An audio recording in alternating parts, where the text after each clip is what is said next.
Good morning, students. I am going to continue the chapter coal and petroleum, right? तो पिछले lecture में मैंने आपको बताया था कि कैसे कोल का फॉर्मेशन होता है। तो उसमें मैंने आपको बताया, आज मैं आपको बताऊंगा कि कितने तरह के कोल होते हैं। तो सबसे एक चीज़ याद करिए आप कि आपको बताया था कि कोल का फॉर्मेशन कब होता है। तो वेजिटेशन का कवर जो है अर्थ का कभी किसी नेचुरल क्लाइमिटीज के द्वारा के कारण से, चाहे फ्लडिंग हो गया हो, जैसे हम लोग ग्रंथों में पढ़ते हैं कि प्रलय आ गई, पूरी पृथ्वी डूब गई, है ना। तो कुछ ऐसा ही हुआ होगा, या फिर वोल्केनिक इरप्शन हुआ होगा जिसमें बहुत सारे फॉरेस्ट का जो पार्ट है वो दब गया होगा, ठीक है। और वो धीरे धीरे नीचे ऊपर के बाहर के कारण से नीचे सरकने लगा होगा, ठीक है। जिसमें पहला पार्ट जो है, तो आप देखिए कि वेजिटेशन पहले कवर हुआ यहाँ से, ठीक है। वेजिटेशन कवर किसी नेचुरल क्लाइमिटीज के द्वारा नीचे की ओर भागना शुरू किया। तो जैसे जैसे नीचे की ओर भागना शुरू करता है तो उसका प्रेशर जो है, अर्थ का प्रेशर, और वहाँ पर टेम्परेचर भी बढ़ने लगता है, जिसके कारण से उसका कन्वर्सन जो है कोल में स्टार्ट हो जाता है, ठीक है। और वो कोल में कन्वर्ट होते होते पहला जो पार्ट है इसका, यहाँ जो आप देख रहे हैं, the remains of dead plants converted into पीट कोल। यहाँ जो कोल में जो कन्वर्ट हो रहा है, एक्चुअली इसका सारा कन्वर्सन नहीं हो पाता है यहाँ तक। यहाँ पर यहाँ जो कोल प्रोड्यूस हो रहा है यहाँ पर, है ना, पीट कोल इसको कहते हैं। इसमें मात्र 60% जो है कार्बन कंटेंट होता है, मतलब ये अच्छे क्वालिटी का कोल नहीं माना जाता है, ठीक है। इसको जलाने पर काफ़ी धुआं वगैरह देता है, ठीक है। और ये काफ़ी इंफीरियर क्वालिटी, काफ़ी घटिया क्वालिटी का कोल माना जाता है, क्योंकि अभी भी इसका कन्वर्शन कंप्लीट नहीं हुआ है। तो फिर ड्यू कोर्स ऑफ टाइम ये और नीचे की ओर भागता है, जहाँ पर अर्थ का जो प्रेशर है और बढ़ता जाता है और टेम्परेचर भी बढ़ता है, जिसके कारण से ये धीरे धीरे और इसमें जो कार्बन कंटेंट था वो उसका कन्वर्शन जो है कोल में और ज़्यादा हो जाता है, ठीक है। तो यहाँ पर जो देख रहे हैं आप, वो आपको सेडिमेंट कोल कहलाता है, आपको लिग्नाइट कह लीजिए इसको। लिग्नाइट कोल है, इसमें कार्बन का जो परसेंटाइल होता है वो 60 to 70% होता है, ठीक है। तो पीट, और इसमें आपने देखा इसमें जो है उसका परसेंटेज है कार्बन का वो बढ़ जाता है, मतलब उससे पीट से थोड़ा अच्छी वेराइटी का हुआ, लेकिन अभी भी इसको अच्छे कोल में इसकी गिनती नहीं होती है। अब ये फर्दर जो डिप्रेशन होता है उसका नीचे की ओर, है ना, और जब तो कन्वर्सन रेट और बढ़ जाता है, जिसके कारण से उसमें जो कार्बन कंटेंट है उसकी मात्रा बढ़ जाती है। Further compression resulted in the formation of bituminous coal. यहाँ पर जो कोल फॉर्म हो रहा है वो आपका ब्यूटुमिनस कोल है, ठीक है, जिसमें कार्बन की मात्रा जो है 70 to 80% होती है, मतलब काफ़ी अच्छी मात्रा आप इसको कह सकते हैं, अच्छे वैरायटी का होता है। लेकिन जो जब और वो नीचे की ओर से रखता है, तो यहाँ आप देख रहे हैं, यहाँ जो है कंप्लीट कन्वर्सन हो चुका होता है कार्बन का, है ना। जो उसके अंदर कार्बनिक जो ऑर्गेनिक मैटर था, कार्बन कंटेंट्स था उसका, उसके अंदर जो वोलेटाइल इम्प्योरिटीज वगैरह होता है वो कम हो जाता है, ना के बराबर रहता है। और यहाँ पर जो कन्वर्सन हो गया कोल का कंप्लीट, तो यहाँ जो कोल, इस लेयर में जो कोल मिलता है उसको ब्यूटुमिनस कोल कहते हैं, ठीक है।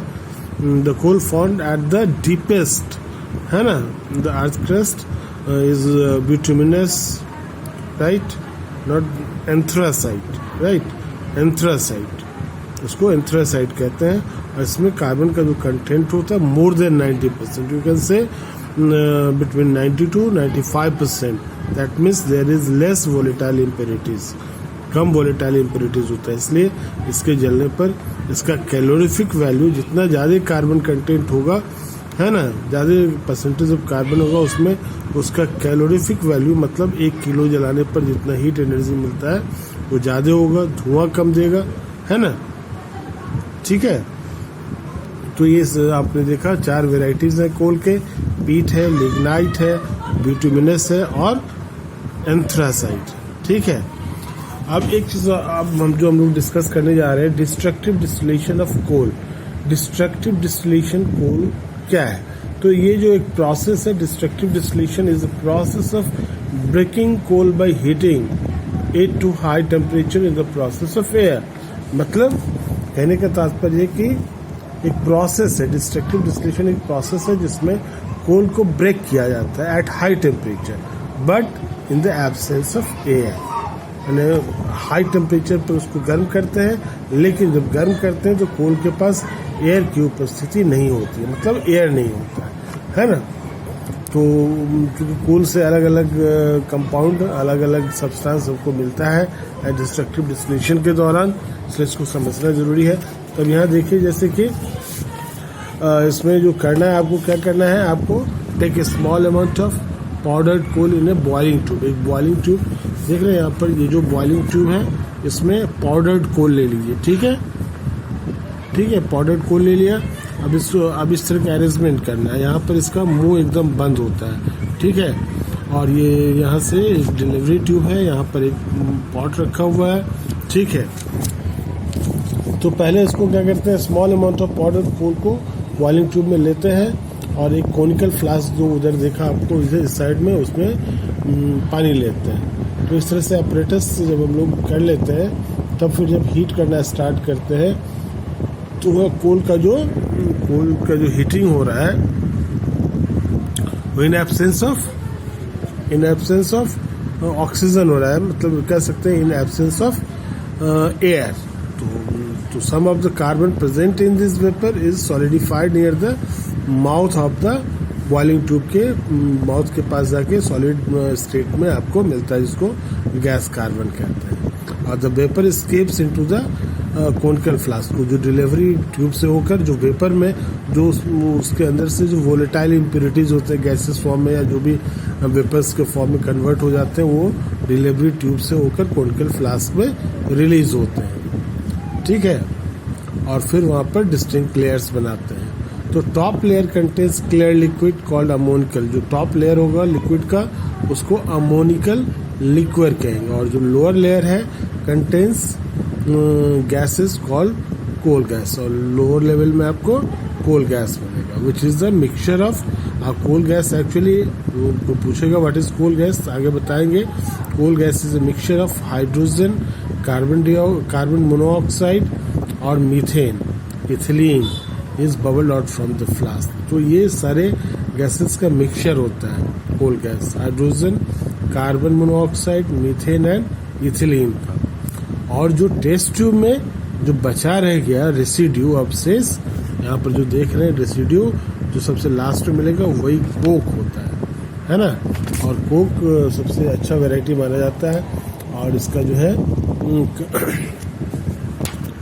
कार्बन कंटेंट लगभग 99% होता है। इसका कैलोरीफिक वैल्यू भी सबसे ज़्यादा होता है, और इसलिए इसका बहुत सारे यूज़ है कोक का, डाइस बनाने में, मेटल के एक्सट्रैक्शन में, ठीक है, मेटल के एक्सट्रैक्शन में होता है इसका। तो यहाँ देखिए आप, कोल स्ट्रॉन्ग हीटिंग किया इसको तो कोल में कन्वर्ट हुआ, प्लस कोल तार मिला, अमोनिकल लिक्विड मिला, कोल गैस मिला, है ना। तो destructive distillation of coal produces, कैसा, जब हम कोल का डिस्ट्रक्टिव डिस्टिलेशन करते हैं, इसमें कोल को हीट किया जाता है हाई टेम्परेचर पर in the absence of air. तो what are the products which we got, will be coke, gas carbon, coal tar, ammoniacal liquid and coal gas, ठीक है। ये सारे कंटेंट आपको वहां पर मिलते हैं। अब कोक की चर्चा करते हैं। तो कोक देखिए, coke is a tough porous, tough होता है लेकिन पोरस होता है, मतलब वो पानी को एब्जॉर्ब कर सकता है। एंड ग्रेस ब्लैक सब्सटेंस, और ग्रेस कलर का होता है, ठीक है। और इसको कैसे ऑब्टेन करते हैं, अभी हम लोगों ने डिस्कस किया। We obtain this coke by destructive distillation of coal, and coke is almost pure form of carbon. अभी बताया pure form of carbon, that means the carbon percentile in the coke is maximum, more than 90% you can say, or 90% contains 90% carbon. तो uses देखिए coke का, coke is an essential raw material for the iron and steel industry में इसका use होता है for the extraction of iron from their iron ore. Iron ore से iron के extraction में कोक का इस्तेमाल होता है। Coke is used as reducing agent in extraction of metals from their ore. Metal के एक्सट्रैक्शन में उसके ओर से रिड्यूसिंग एजेंट के रूप में इसका यूज होता है। Coke is use for manufacturing producer gas, और कोक का यूज प्रोड्यूसर गैस बनाने में होता है। और ये एक्चुअली क्या होता है प्रोड्यूसर गैस? कार्बन मोनोऑक्साइड और नाइट्रोजन, है ना। Producer gas is a mixture of carbon monoxide and nitrogen and water gas बनाने में भी होता है। And water gas is the mixture of carbon monoxide with hydrogen, confuse नहीं करना है, ठीक है। तो आज के लिए इतने ही, कल फिर मैं आपको इसके बारे में आगे जो कुछ भी है, ठीक है, जैसे कोल तार है, इन सब चीज़ों के बारे में कल बताएंगे। Thank you, have a nice day.